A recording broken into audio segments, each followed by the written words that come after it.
किस्सो number 23। कॾहिं सुञाई बि कमु अचियो वञे।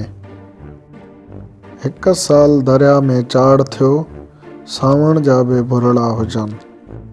मींहं पूरियूं करे छॾियूं हुयूं, ढोरा ढंढूं फाड़ पिया फाड़ीनि। ॻोठ ॿुॾण जो ख़तरो वेझो थींदो वियो। ॻोठनि जा माण्हू ट्रपड़ ढोइण, माल काइण ऐं ॿचनि खे ॻीलण में लॻी विया।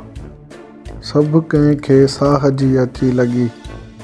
वताए ॾिठो त मुंहिंजो घर बि ॿुॾी वेंदो, सो ॿरिलियूं पाट ऐं वटो खणी माउ खे ॿांह खां वठी अची बंध ते चढ़ी वेठो।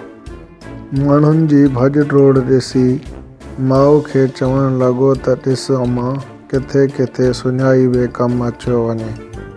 दोस्तो, सिंधी खोजी खे सब्सक्राइब करणु न विसारींदा। वीडियो खे लाइक कयो, शेयर कयो ऐं कमेंट सेक्शन में पंहिंजी राय जो ज़रूरु इज़हार कयो।